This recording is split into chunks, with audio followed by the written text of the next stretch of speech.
pessoal, tudo bem? Sejam bem-vindos ao Mocast, um podcast sobre quadrinhos, livros e mangás. E hoje, até que enfim, vou voltar a falar sobre livros, né? Eu acho que eu falei só uma vez sobre livros, e foi sobre o 1793 e depois eu fiquei só ali no quadrinhos e mangás, e até porque eu não acho que eu terminei um ou dois livros aí que também não me deu vontade nem de gravar. Mas agora, felizmente, eu terminei um livro que eu gostei e eu queria vir aqui falar um pouquinho para vocês. E é O Meio-Rei, primeiro livro da trilogia O Mar Despedaçado, do Joe Abercrombie, com 288 páginas. E eu li pelo Kindle. Eu paguei menos que R$ 10 numa dessas promoções malucas aí. Agora eu estava olhando tava procurando ali o preço de capa para dizer para vocês. Na Amazon já está meio que fora de estoque. Então, eu não sei como é que está a situação desse livro atualmente, mas acho que direto com a editora ainda está tranquilo de achar. Da editora Arqueiro. Então, o que a gente tem aqui?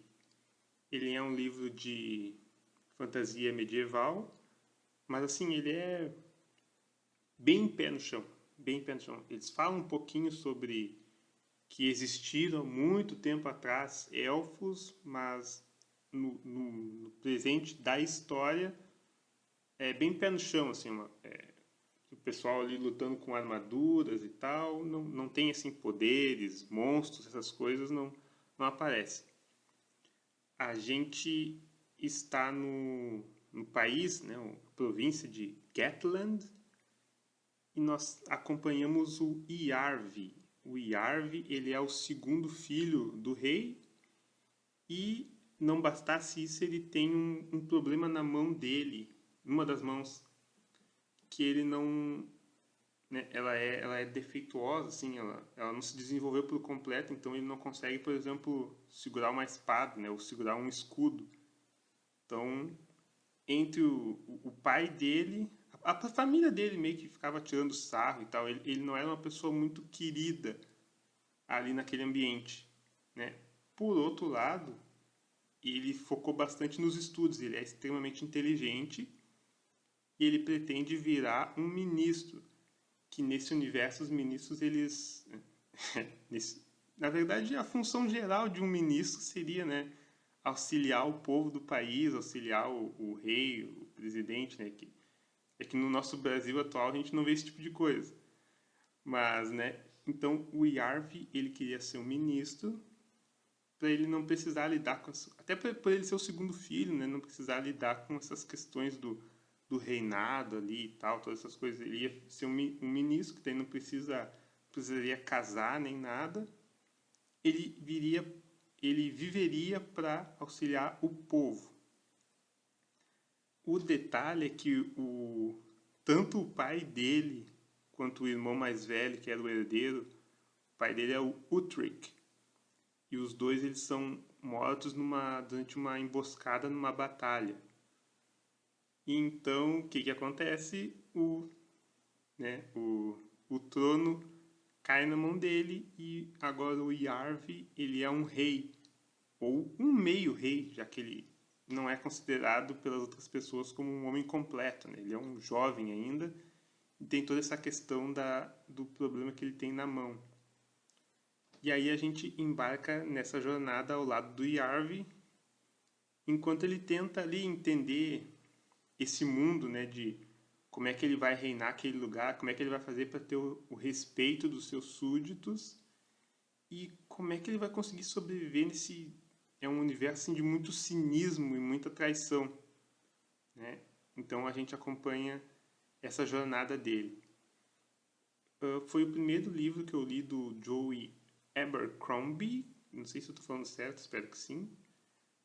E olha, o cara ele manda bem demais, tá? Tem sim, o jeito que o texto dele é escrito é muito bom, a leitura não cansa. O Yarv é um personagem muito legal de ver. Ele é, assim, volta e meia o Yarv ele fica se lembrando dos ensinamentos que ele teve, né? E aí são umas frases de impacto.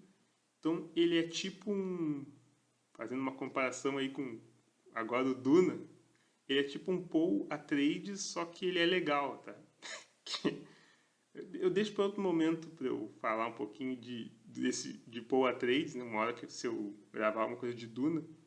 Mas o Yarvi, ele é tipo isso, ele é um cara que ele foi treinado, ele é muito inteligente, só que daí caiu essa bomba na mão dele de virar rei, que ele não queria, né? E achava que nem tinha condições, e agora ele tem que sobreviver com isso. Só que assim, o Joey, né, o roteirista, o autor, ele manda muito bem, porque assim, ó, logo no início ele deu uns 10% do livro que eu ficava achando assim, bom, né, agora se é um livro de fantasia comum, vai acontecer isso, isso e isso. E aí o cara, ele ia lá e ele puxava o meu tapete, assim. Logo no início já tem um plot twist ali pelos 10% do livro que eu fiquei assim, opa, ué, pra onde que vai agora? Aí eu já fiquei, já fiquei assim, agora eu começo a entender por que eu já tinha ouvido alguns elogios pro autor. E é bem legal a virada que acontece, e aí o Yarv ele já tem que ir para outra jornada, ele passa por diversos perrengues, e eu fiquei preocupado assim, de acompanhar esse personagem. Então, assim, é claro que o Yarv ele acaba conhecendo outras pessoas e os personagens secundários são bem legais. Assim, não é o destaque do livro, mas tem ali pelo menos uns dois ou três que tem uma menina chamada Sumael, que, que ela aparece mais adiante no livro e ela tem uma boa participação. E tem um personagem que ele é chamado de Nada.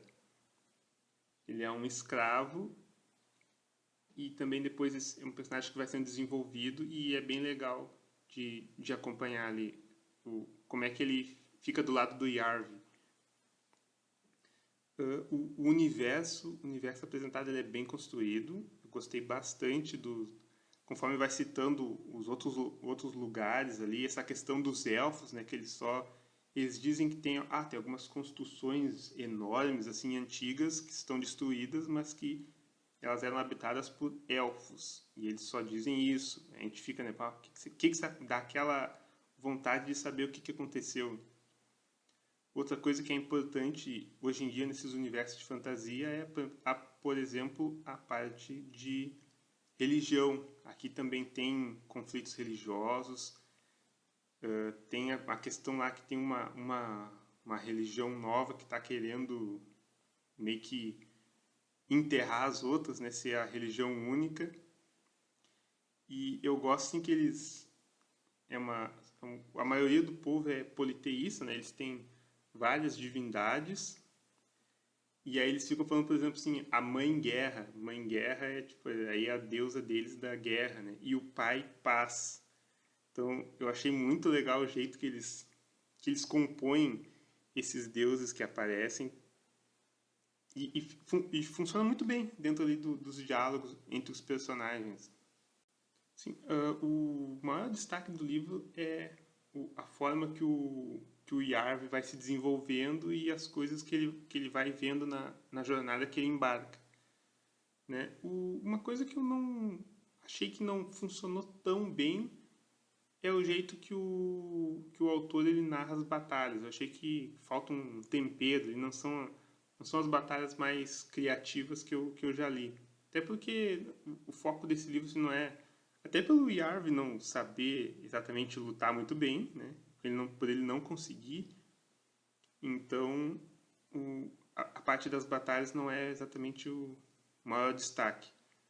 Mas também não são ruins, elas funcionam ali dentro do que é proposto. Mas as melhores partes são os ensinamentos do Yarv, né? E o jeito que ele vai aprendendo o que ele precisa ser. E no final também, no final tem outro plot, perto do final tem outro plot twist que funciona muito bem. E eu fiquei bem ansioso para ler o volume seguinte dessa trilogia. e saber o que vai acontecer com o nosso querido Yarvi e companhia. Alguém aí já conhecia esse livro? Já leu outra obra do Joey Abercrombie?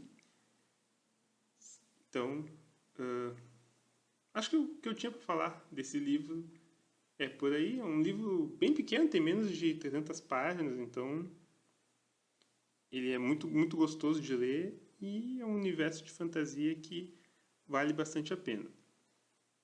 A minha nota de 0 a 10 é um 8,5. Vou encerrando por aqui.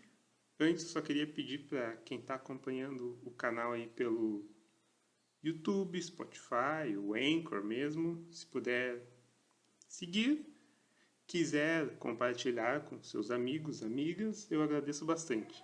Então, é isso aí. Muito obrigado e até o próximo episódio. Valeu!